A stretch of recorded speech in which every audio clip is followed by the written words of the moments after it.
여러분 안녕하세요. 믿고 보는 원불대 불교 대백과의 원영입니다.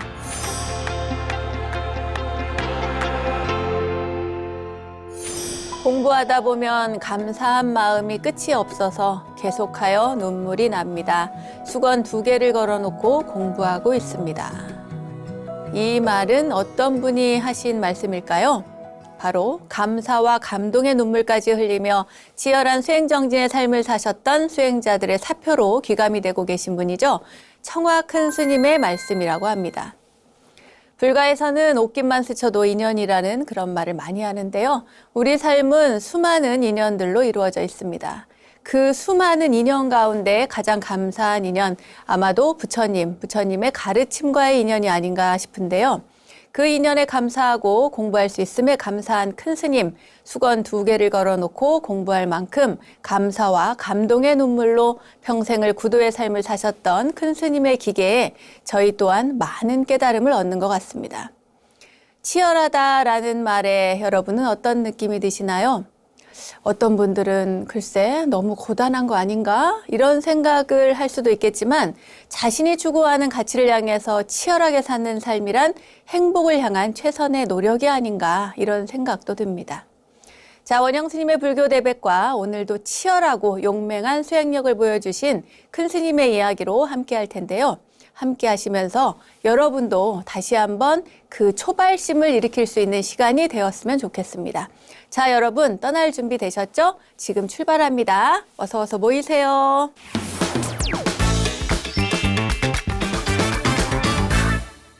원영 스님의 불교 대백과 첫 순서는 알고 보면 약이 되는 수많은 불교의 이야기들과 불교 지식을 내 안에 원영 스님의 불교 대백과 지식인 시간입니다. 종교 인구의 감소, 불교만의 고민과 걱정은 아니라고 하는데요. 특히나 젊은 층들의 종교에 대한 무관심과 외면은 더 큰 문제로 다가오는 것 같습니다. 하지만 또 서양에서는 오히려 불교에 대한 관심과 불교도들의 수가 늘어난다고 하는 아주 반가운 소식도 들려오는데요. 소득 수준의 증가로 개인의 힐링에 대한 그런 관심이 증폭이 되고 그 가치에 부합하는 종교가 바로 우리 불교이기 때문이 아닌가 싶습니다. 그리고 이러한 시대에 한국의 선불교가 그 중심에서 세상을 이끌어야 하지 않을까 하는 바람도 원력을 가져봅니다. 자, 오늘은 한국 선불교의 명맥을 이으며 선불교의 중흥을 일으키셨던 분인데요. 만공 월면 큰 스님의 이야기 함께 하도록 하겠습니다.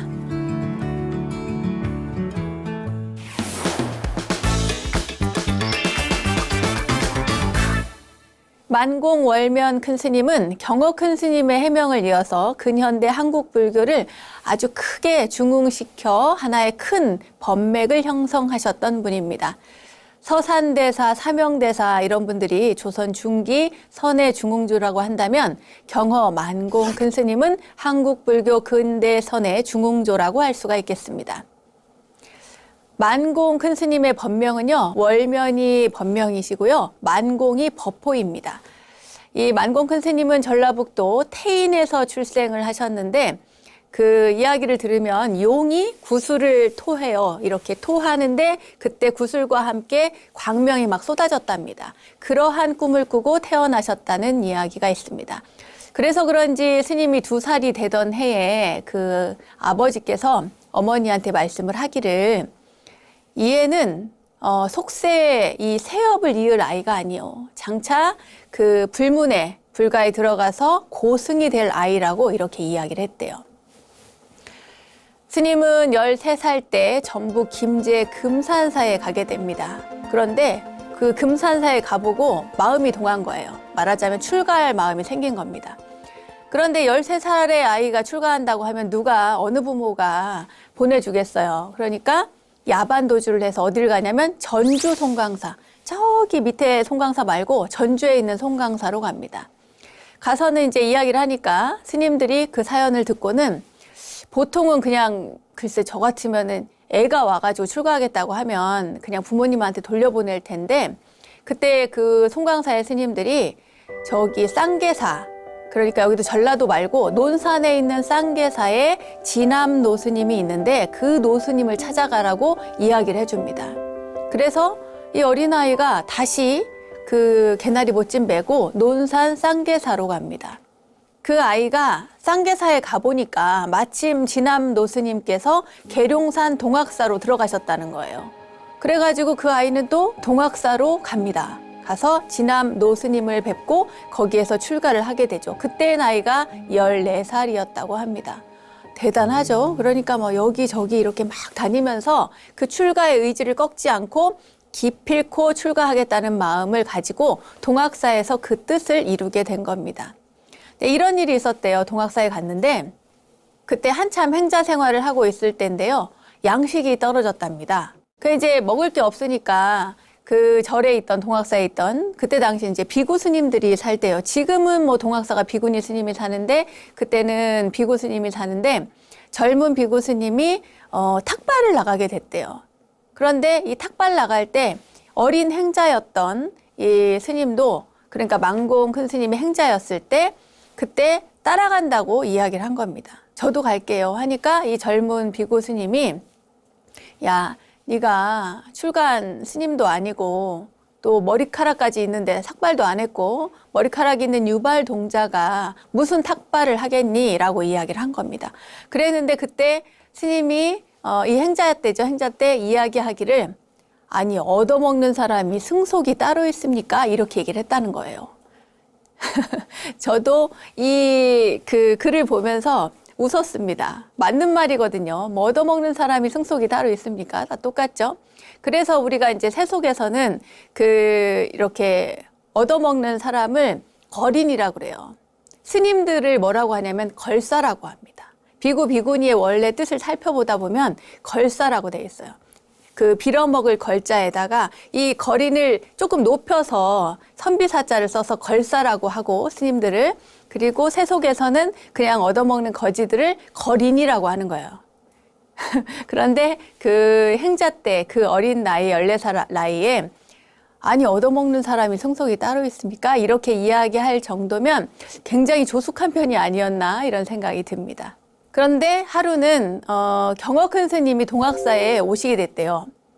그래가지고 진암 이 노스님께서 경어 스님께 큰 스님께 이야기를 해드립니다. 뭐라고 하냐면 이 젊은 청년이 비범하다. 그러니까 비범한 기틀을 가지고 있으니 스님이 데려다가 잘 지도를 해서 장차 불교계의 동량이 되도록 해주시오. 이렇게 부탁을 합니다. 그 후에 이제 이 큰 스님, 경어 큰 스님이 그 다른 스님을 시켜가지고 이 스님을 서산 천장사로 보내라 그래요. 그래서 서산 천장사에 계신 태어 스님께 맡겨지게 됩니다. 그래서 천장사로 가서 태어 스님을 모시고 그해 12월에 태어 스님을 은사로 그리고 경어 큰 스님을 계사로 해서 3위 계를 받는데 그때 계를 받을 때 본명이 바로 월면입니다. 월면 스님. 네. 그 뒤에 25살 때 이런 일이 있었어요. 하루는 한 17, 18살 되는 그러니까 이제 요새 우리 청소년들이라고 하죠. 고등학생들. 이제 그 중에 한 청소년이 천장사에 찾아왔다가 이제 잘 곳이 없어가지고 그 망공 스님, 월면 스님과 함께 하룻밤을 같이 동숙을 하게 되는데 그 청소년이 이 월면 스님에게 묻습니다. 같이 자면서 밤에 뭐라고 묻냐면 마음법이 하나로 돌아가는데 그 하나는 어디로 돌아가는고? 라고 하는 마음법 귀일 일기하처라는 그런 게 있는데 그걸 깨달으면 생사도 해탈하고 만사에 무불통지한다고 하니 그게 무슨 뜻입니까? 이렇게 물어요. 그러니까 무불통지라는 거는 뭐냐면 뭐든지 다 통해서 모르는 게 없는 걸 무불통지한다 그래요. 그러니까 만법길 일기하처를 깨달으면 생사를 해탈하고 만사에 모르는 게 없어진다고 하는데 이게 무슨 뜻입니까? 라고 물어요. 그런데 스님이 거기서 대답을 못하게 됩니다. 그래서 엄청 충격을 받아요. 이런 마을에서 온 아이도 아는 얘기를 내가 모르고 대답도 못 해주고 하니까 이제 거기에서 바짝 말하자면 이제 우리말로 약이 오른 겁니다. 그래서 그 뒤로 이 화두, 마음법 귀일 일기하처, 마음법은 하나로 돌아가는데 그 하나는 어디로 돌아가는고라고 하는 이 화두에 몰두를 하게 돼요. 그래서 열심히 그 시간 날 때마다 틈틈이 정진을 하게 되는데 어른 스님 시봉을 하면서 공부하기가 쉽지가 않거든요.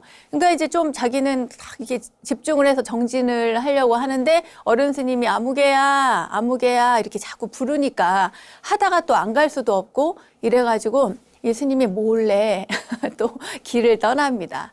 길을 떠나가지고 온양에 있는 봉곡사로 가서 법당리를 보면서 공부를 계속하세요. 계속 공부를 하다가 1895년이죠. 을미년 7월 25일이라고 합니다. 그때 동쪽 벽에 등을 대고 이렇게 앉아가지고 서쪽 벽을 이렇게 딱 바라보고 있는데 그 와중에 호련히 깨달음이 있었다고 해요. 근데 그 상태로서 계속 유지를 하다가 밤을 지나서 새벽 종송을 하게 되는데 그때 이제 저희가 종송을 이렇게 새를 친다고 하거든요. 아침 새송을 하는데 방망이로 이렇게 새를 두드리면서 할 때 그때 화엄경 사구계가 나옵니다. 그 사구계가 뭐냐면 야기뇨교지 삼세일체불 응관법계성 일체유심조라고 하는 거예요. 그러니까 야기뇨교지 삼세일체불이라고 하는 말은 만약 어떤 사람이 삼세의 모든 부처님을 알고자 하면 응당 법계성 일체유심조, 응당이 법계의 성품을 관하라. 그러면 일체가 다 마음이 지었다는 걸 알게 된다는 거예요. 이 개송을 당신이 스스로 외우다가 거기에서 딱 그야말로 법계의 성품, 법계성을 깨닫게 된 거죠. 확연하게. 그런 다음에 오도송, 깨달음의 노래를 읽게 됩니다. 그때 그 깨달음의 노래가 바로 이겁니다. 공산이기 고금외, 빈산 이치와 기운이 고금밖인데 백운 청풍 자거래요. 말하자면 흰 구름 맑은 바람 스스로 오고 가노나. 하처 닮아 월 서천, 무슨 일로 닮아는 서천을 건너왔는고. 계명 축시 인일출이라. 말하자면 축시에는 닭이 울고 인시에는 해가 뜨네. 이러한 오도송을 개송을 읊으셨던 거죠. 스님의 경계를 알지 못한 사람들이, 그 주변의 스님들이 스님이 뭔가 이렇게 변하긴 했는데 좀 이상하긴 한데 그게 뭔지를 모르겠는 거야. 다만 뭔가 행위도 이상하고 뭔가 표정도 달라지고 이상하잖아요. 그러니까 뭐라고 얘기하냐면 어째서 어쩌냐까지 멀쩡하던 사람이 밤사이 저리 미쳤나 하면서 약간 살짝 비웃었어요.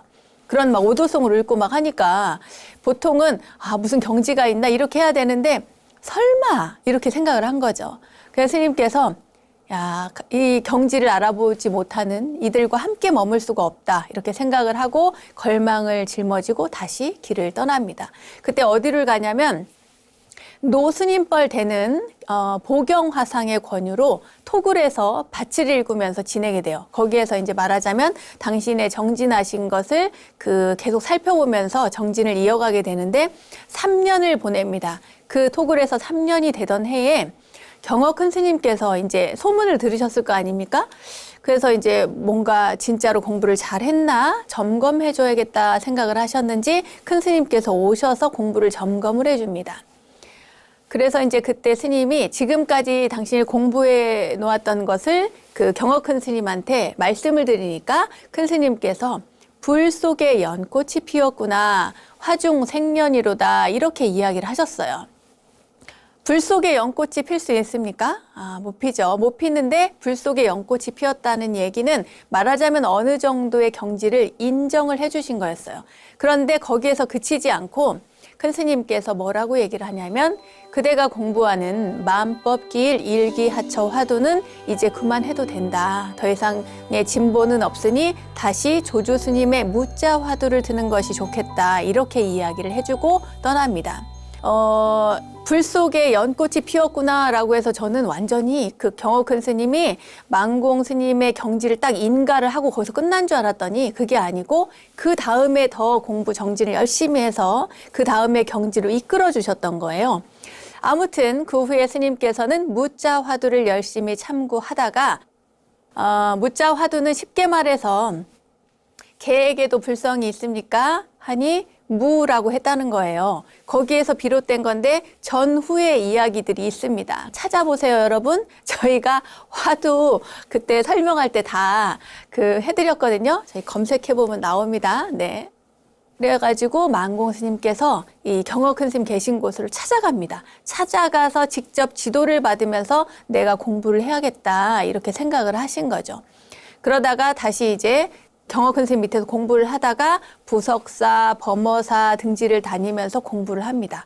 그러다가 34살에 경어 큰 스님을 다시 찾아가서 뵙고 지난 몇 해 동안 이곳저곳 선원을 다니면서 공부한 것을 그 경지를 말씀을 드려요. 그때 비로소 경어 큰 스님께서 전법계를 주십니다. 전법계가 뭐예요? 법을 내린다는 거예요. 그러니까 나의 법을 너에게 주마 이렇게. 그러니까 완전히 확실한 인가가 되는 것이죠.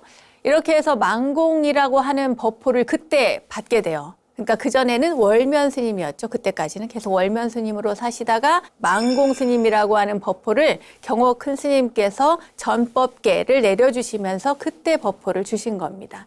불조의 해명을 내가 자네에게 이어가도록 부촉하노니 잊지 말라 하고 경호 큰 스님께서는 떠나셨다고 합니다. 그때부터 스님은 모든 산천을 돌아다니다가 1905년, 그러니까 을사년인데 그 을사년 봄에 덕숭산에 조그만 암자를 짓고 금선대라고 하는 곳에 머무셨어요. 그러니까 이제 그 금선대라고 하는 곳에 머물 때 이미 경어 큰 스님으로부터 법을 받은 만공 스님이 자리하고 있다라고 하는 소문이 전국에 나니까 공부하는 스님들이 구름처럼 몰려와서 스님께 법을 청합니다. 이때부터 스님은 많은 사람들이 찾아오고 하니까 불사를 합니다. 중흥불사. 뭘 하냐면 수덕사, 정해사, 또 견성암 이런 데를 중창을 해서요. 많은 사부대중이 모여서 수행 정진할 수 있도록 하고 선풍을 크게 떨치시게 되죠.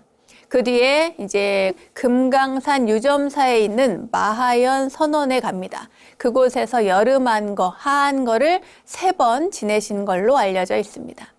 그 뒤에 다시 덕숭산으로 돌아와서요. 그 간월도, 서산 간월도에 간월암을 중창을 합니다. 그리고 말년에는 덕숭산 동편 산정에 그 작은 한 칸짜리 띠집을 지어요. 그 띠집을 전월사라고 부르시고 그 전월사에 머물면서 이제 나중에 마지막 입적을 하시는데 이 입적의 이야기가 굉장히 독특합니다. 뭐냐면 어느 날 스님께서 그 목욕재개를 다 하시고는 거울을 딱 바라보셨대요. 거울을 보고는 딱 앉으신 거예요. 그러면서 거울 속에 있는 그 비춰져 있는 당신의 모습을 보면서 이야기를 합니다. 이 사람 만공, 자네와 나는 70여 년 동안 동거동락을 해왔지만 오늘이 마지막일세. 그동안 수고했네 하면서 껄껄 웃으셨대요. 그리고 나서 입적에 드셨다는 겁니다. 이분이 바로 만공 큰 스님이시고 이 모습이 바로 만공 큰 스님의 최후입니다. 병술년 4월 20일의 일입니다. 당시에 세수는 75세셨고요. 범납은 62세셨습니다.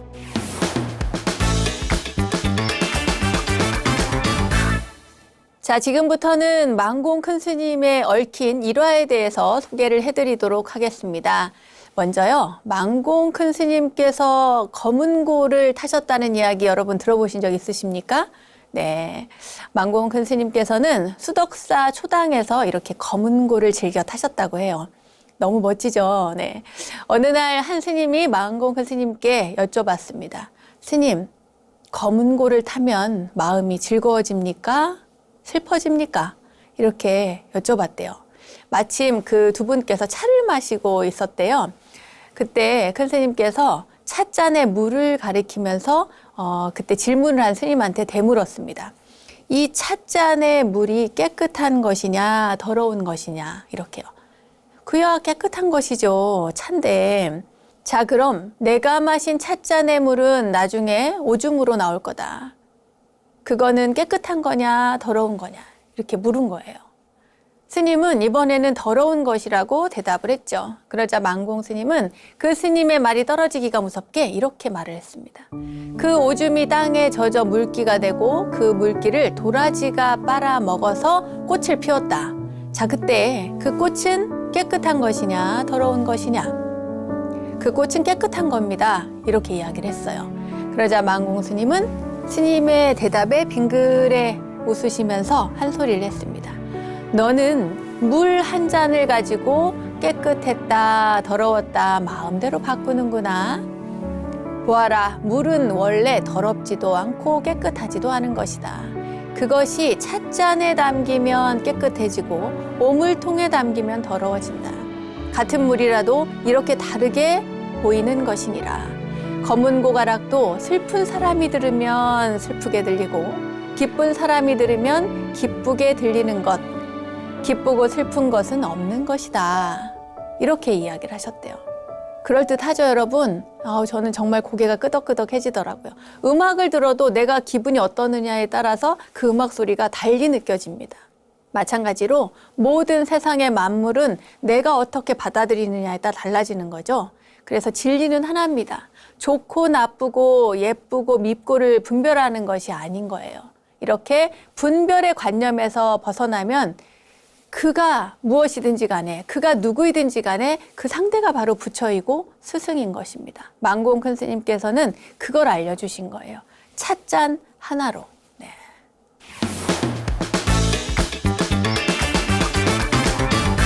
망공 큰 스님은 1942년 서산 간월암에서요, 조선의 광복을 발언하는 천일기도에 들어갑니다. 그런데 이 천일기도가 진짜 이 기도의 효험 때문인지 여러분 그거 아세요? 그 기도회양, 천일 기도회양하고 나서 3일 후에 광복을 맞이했습니다. 정말 큰 스님의 어떤 기도 발언 때문이라고 말할 수는 없겠지만 거기에 어느 정도는 또 도움이 되지 않았을까 이런 생각이 저희 보면서 들더라고요. 아무튼 이렇게 천일 기도를 하고 저희가 해방을 맞이했잖아요. 광복을 맞이했는데 이때 큰 스님께서 또 저희들에게 늘 가슴에 새겨둬야 할 그런 가르침을 주신 게 있습니다. 수덕사 망공선사 기념관에 전시되어 있는 건데요. 여러분 세계일화라는 단어 많이 들어보셨죠? 이 세계일화를 망공 큰 스님께서 주신 가르침이라는 거 여러분 알고 계시는지 모르겠습니다. 세계일화, 세계는 한 송이 꽃이라는 의미인데 이 세계일화를 망공 큰 스님께서 해방이 된 그 다음 날, 그러니까 1945년 8월 16일에 이 세계일화를 가르침으로 남겨주셨습니다. 유목으로 써주신 거죠. 뭐라고 쓰셨냐? 세계는 한 송이 꽃, 너와 내가 둘이 아니오. 산천초목이 둘이 아니오. 이 나라 저 나라가 둘이 아니오. 이 세상 모든 것이 한 송이 꽃. 어리석은 자들은 온 세상이 한 송이 꽃인 줄을 모르고 있어. 그래서 나와 너를 구분하고 내 것과 내 것을 분별하고 적과 동지를 구별하고 다투고 빼앗고 죽이고 있다. 허나 지혜로운 눈으로 세상을 보아라. 흙이 있어야 풀이 있고 풀이 있어야 짐승이 있고 네가 있어야 내가 있고 내가 있어야 내가 있는 법. 남편이 있어야 아내가 있고 아내가 있어야 남편이 있고 부모가 있어야 자식이 있고 자식이 있어야 부모가 있는 법. 남편이 편해야 아내가 편하고 아내가 편해야 남편이 편한 법.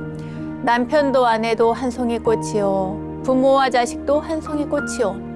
이웃과 이웃도 한 송이 꽃이요. 나라와 나라도 한 송이 꽃이거늘 이 세상 모든 것이 한 송이 꽃이라는 이 생각을 바로 지니면 세상은 편한 것이요. 세상은 한 송이 꽃이 아니라고 그릇되게 생각하면 세상은 늘 시비하고 다투고 피 흘리고 빼앗고 죽이는 아수라장이 될 것이니라.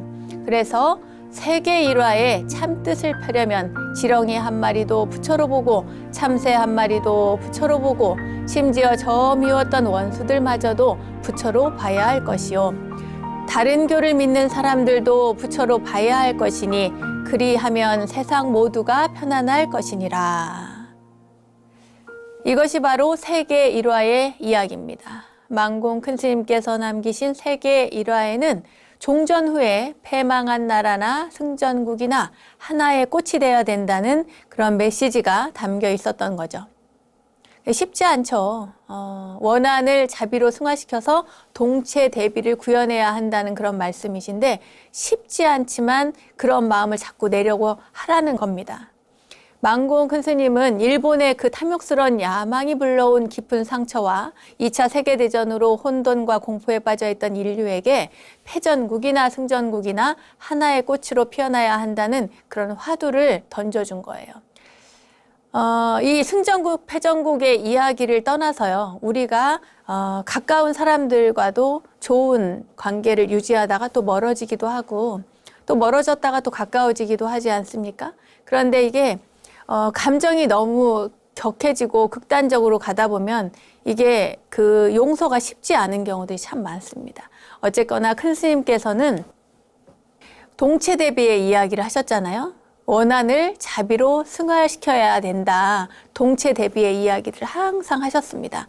여러분 쉽진 않겠지만 적어도 우리가 그러한 노력을 조금은 해나가는 것이 바로 불제자로서의 도리가 아닌가 싶습니다.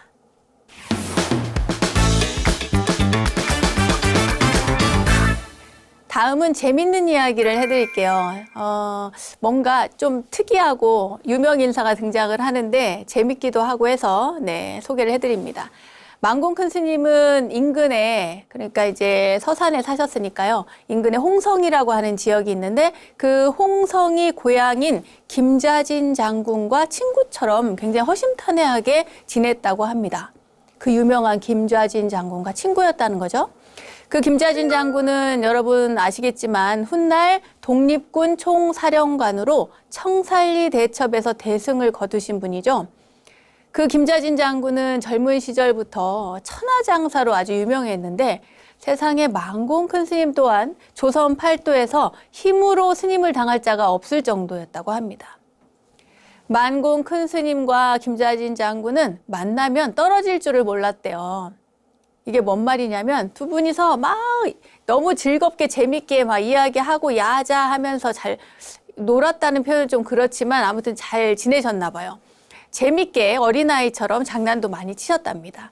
예를 들어서 이 교자상이 앞에 있잖아요. 이 교자상을 김자진 장군이 앉은 채로 이렇게 뛰어넘으면 스님도 그렇게 이렇게 따라서 했다는 거예요.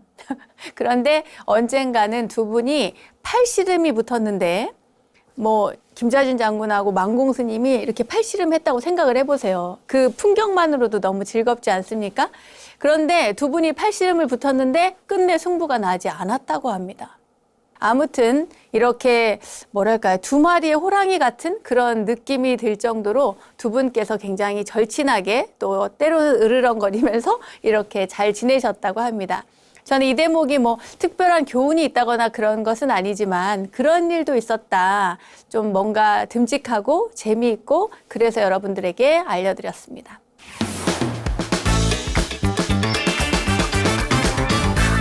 한국 불교의 근현대 선불교의 중흥조라고 할 수 있는 경어 만공 스님, 그죠? 그 꺼져갔던 한국 선불교를 되살린 경어 선사에게는 그 대표적인 세 분의 제자가 있었는데 경어의 세 달이라고 불렸습니다. 경어의 세 달, 그러니까 월자가 들어가겠죠, 달. 그분이 누구냐면 수월 스님, 해월 스님, 만공 스님입니다. 만공 스님의 원래 이름이 뭐예요? 월면 스님이죠. 네. 만공도 이렇게 둥글게 가득 찬 그런 그 달을 상징을 하잖아요. 다만 이게 가득 찬 것 같은 느낌이긴 한데 공자가 빌공자예요. 그러니까 보름달과 텅 빈 금음달을 같이 뜻하는 겁니다.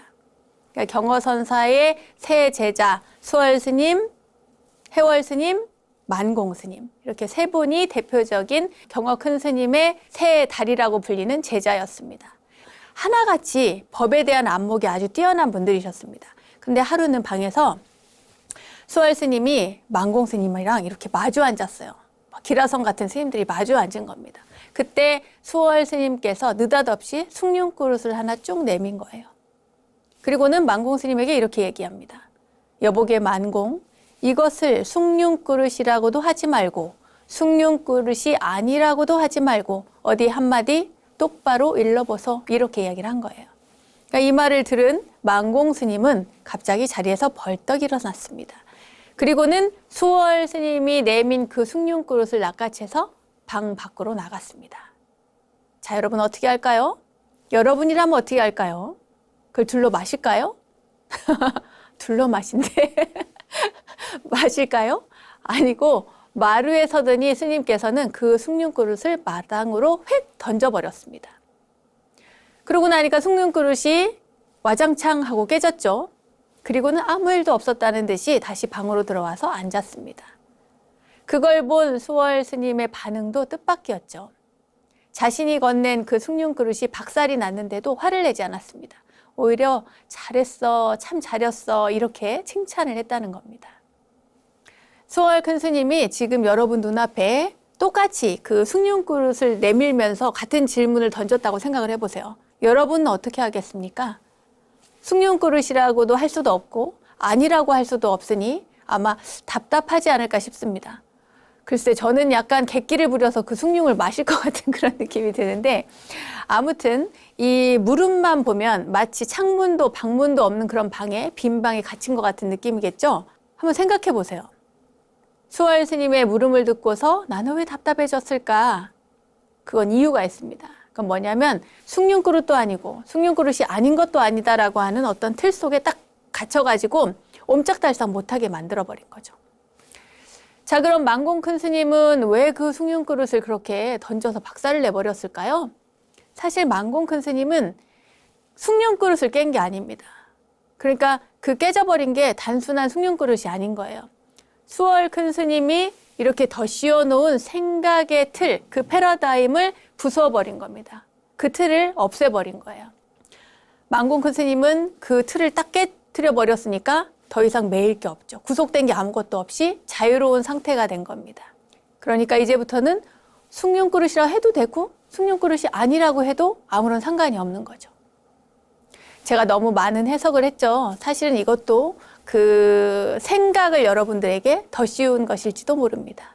그러니까 여러분의 생각으로 여러분께서 그런 물음을 이렇게 누군가 물었을 때 나는 어떻게 할 것인가 그것을 화두 삼아서 생각해 보는 것도 좋을 것 같습니다. 그게 바로 공부입니다, 여러분. 불교 지식을 내 안에 원불대 지식인 시간. 오늘은 근현대 고승들의 이야기 큰 스님의 향기라는 주제로 7번째 시간을 함께 했는데요. 오늘은 만공선사의 이야기를 여러분께 전해드렸습니다. 일본 총독을 향해서 일화를 던지고 독립군의 군자금을 대는 등 항일 운동으로 민족 정신과 호국 불교 정신을 높인 만공 스님이십니다. 큰 스님은 또한 선불교 전통을 다시 세우고 후학을 양성하기도 하셨죠. 한국 불교를 대표하는 선지식이십니다. 오늘 큰 스님의 이야기를 들으면서 여러분은 어떤 생각들을 떠올리셨나요? 걸림이 없이 참된 진리를 향해 가라는 가르침이 귓가에 들려오는 듯합니다. 자, 불교 지식을 내 안에 원불대 지식인, 오늘은 여기까지입니다.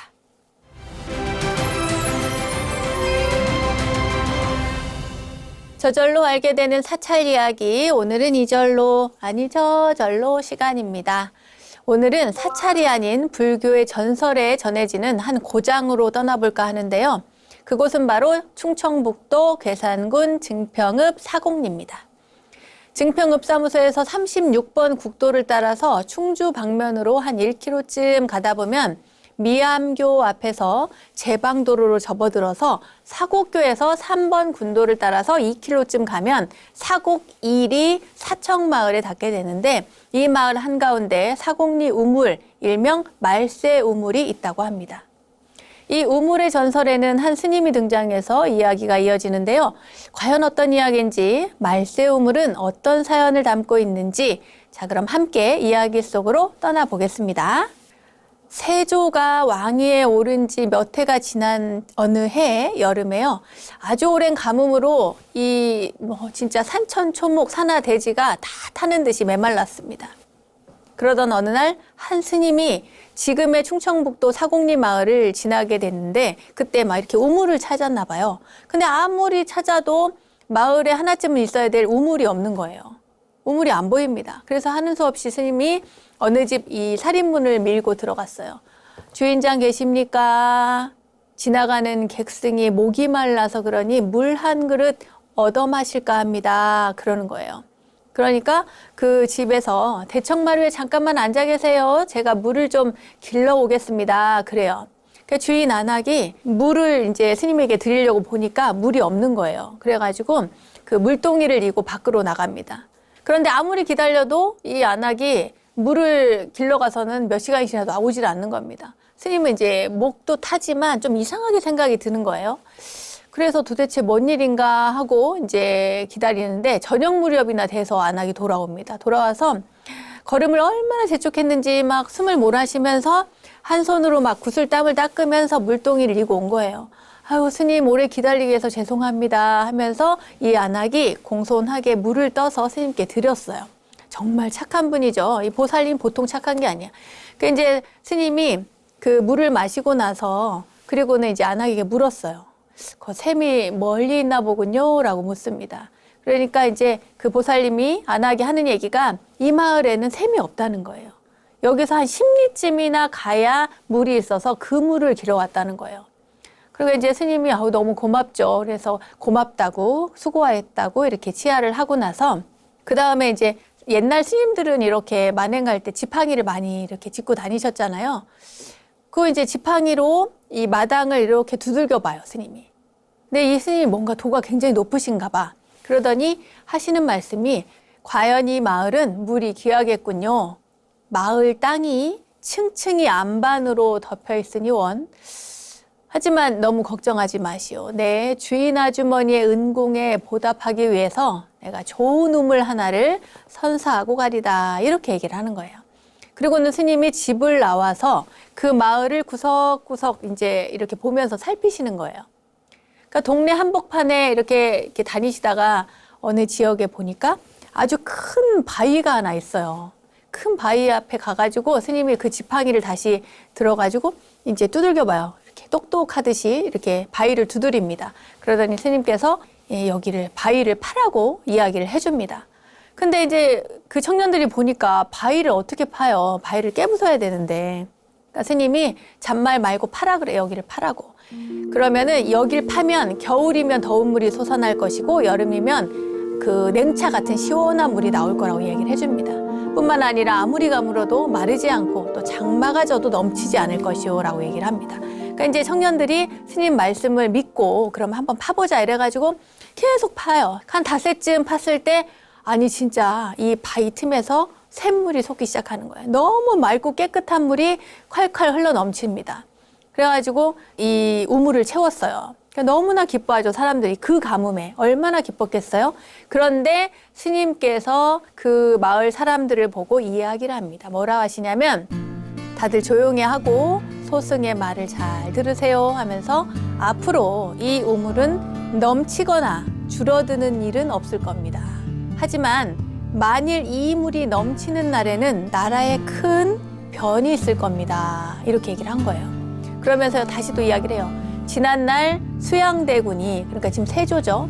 수양대군이 조카 단종 임금을 패하고 왕위에 올랐지만 만약 이 우물이 넘치는 날에는 그보다 몇 배 더 큰 변란이 일어날 겁니다.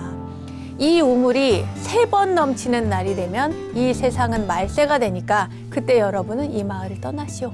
이렇게 이야기를 하고 스님은 뒤도 안 돌아보고 사라져요. 떠납니다. 아니 이제 마을 사람들 생각에는 너무 좋기도 하고 약간 좀 무섭기도 하고 우물이 넘칠까 봐 이제 걱정도 되고 궁금하기도 하고 그런 거예요. 근데 이제 사람들이 입에서 그 화제가 되는 동안에 세월은 흘러서 몇 년이 지났습니다. 그러던 어느 날 새벽에 물을 길러 간 그 안악 하나가 우물가에서 기절을 했어요. 우물이 그냥 막 철철 넘치고 있었던 겁니다. 그래갖고 이 말이 이제 막 소문이 이웃 마을까지 퍼진 거예요. 도대체 이게 무슨 병고가 일어날지 몰라갖고 사람들이 다들 안절부절했죠. 그랬는데 그로부터 며칠 후에 왜구가 쳐들어왔다는 소식이 전해졌어요. 이게 바로 임진왜란이었던 겁니다. 또 한 번 이 우물이 넘친 적이 있었어요. 그 후로 한참 세월이 흘렀죠. 근데 사람들 기억 속에도 가물가물한 이 말세 우물이 흘러 넘쳤는데 그때가 언제냐? 1950년 6월 25일 그날도 이 우물이 새벽부터 철철 넘치고 있었다고 사람들이 이야기를 합니다. 6.25의 민족적 비극을 알리기 위해서 이렇게 이렇게 물이 흘러 넘쳤다고 이야기를 하죠. 어쩌면 마을의 이 사람들이 생각하기에는 이게 우물이 우리에게 알려준 거다. 피하라고 알려준 거다. 이렇게 이야기를 합니다. 아무 일 없이 이 정량을 딱 유지하고 있던 그 샘이, 이 우물이 과연 또 넘칠 것인가? 그리고 스님의 예언대로 세상에 말세가 올 것인가? 지금도 한 50호의 농가가 평화롭게 살고 있는데 마을 사람들은 이 우물이 지닌 전설을 자랑으로 여기기도 하고 약간 두려워하기도 하면서 이렇게 부처님 모시듯이 굉장히 위한다고 합니다. 저도 사실 굉장히 궁금한데요. 가서 보시고 정말 그 말세 우물이 잘 있는지, 물은 정량으로 잘 있는지 여러분 보시고 와서 이야기 좀 해주세요. 어디? 댓글에.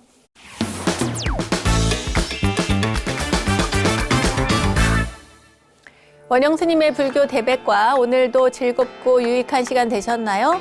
세상의 모든 불교 이야기를 모아서 전해드리고 있는 원영스님의 불교 대백과, 오늘은 근현대 고승들의 이야기, 큰 스님의 향기라는 주제로 만공선사의 이야기를 전해드렸고요. 충북 괴산군 사곡리에 있는 말세 우물에 관한 전설까지 전해드렸습니다. 알매지혜가 가득한 시간 원불대, 오늘은 여기까지입니다. 다음 원불대 이야기들도 여러분 기대해 주시고요. 저는 여기서 인사드리도록 하겠습니다. 믿음직한 원불대, 믿고 보는 원불대, 다음 시간도 잊지 마세요. 감사합니다.